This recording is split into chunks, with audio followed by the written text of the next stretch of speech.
Hello everyone, Tim Jackson here, Pets to Impress, where paws come first. So my video request today is regarding a 6-year-old rescue bulldog who I believe is doing really well unless the doorbell goes. So when the doorbell goes, the dog bombs towards the door barking.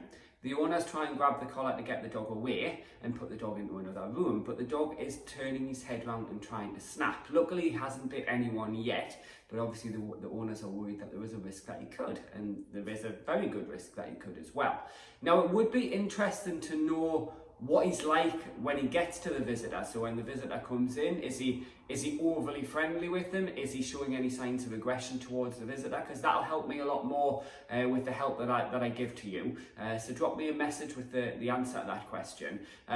What I would try and do is recondition these unwanted behaviours, okay? And give the dog an alternative. So the dog's going to start to associate when the doorbell goes, he has to do this, as opposed to doing what he's doing at the moment. So the easiest thing would be to teach your dog to go to a bed on command. So you associate hearing the doorbell to him going to his bed, to him getting a nice high reward, okay, or high value treat, I should say. So to do that, initially we need to teach the dog what the bed command is. Now this needs to be done on a positive basis, okay? So the dog needs to associate that the bed is a positive thing, it's not a negative thing. So we're going to start in an area where there's no distraction, i.e. when no one's knocking on the doorbell, okay? What we're going to do is we're going to get a high value treat and we're going to lure the dog into his bed. Once he's in his bed, we're going to issue the command bed, we're going to give him the treat for doing so. And we're going to repeat that a number of times. So build up this bed command, okay? Make sure the bed is a positive place. He's never sent there if he's naughty or misbehaving. It is purely just a positive place, okay? So we're going to work on the bed command. Once the dog understands what the bed command is, once you're able to take away the lure and just say, go on in your bed, and off he goes, then you can move on to the next stage. The next stage would be asking your dog to sit and stay in the bed command. Now this might work, you might need to build on this a little bit, okay? So really the aim is you want to be able to send the dog to his bed, ask him to sit and stay whilst you say leave the room or go upstairs. Try and build up on how long the dog can sit and stay in his bed for, okay?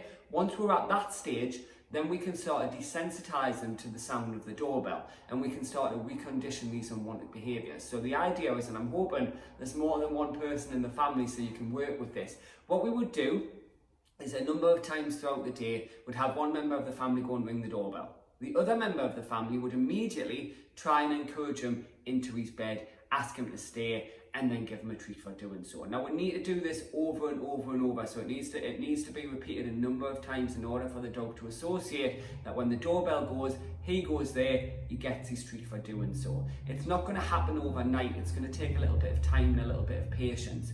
But the more you work with it, the more the dog's going to associate the sound of the doorbell means he needs to go to his bed.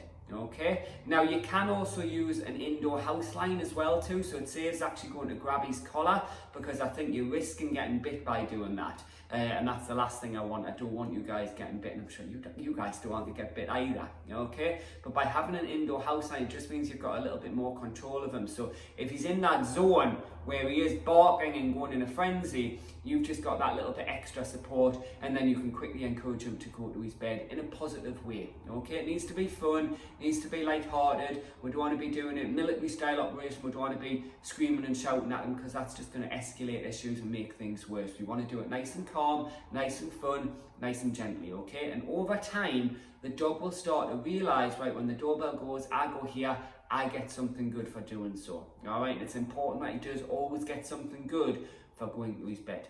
Okay, so I hope that's answered your question. Obviously, if anyone's got any further questions, then please just comment below this video. If anyone has any video requests for me, then please just comment below this video or send me a message, and I'll upload one as soon as I possibly can.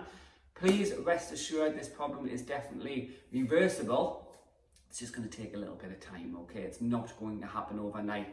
As with any issue, whether it's training or behaviour, you're never going to get the results that you want overnight, all right? It is going to take a little bit of time and a little bit of patience. So keep working at it. Obviously, let me know if there's any concerns along the way, and I'll be more than happy to help you. And if things start to escalate, or if you're feeling that there's no improvements, then give me a call. We can look at getting you booked in for a free telephone consultation, okay? For now, though, guys, this is Tim from Pets to Impress, where paws come first.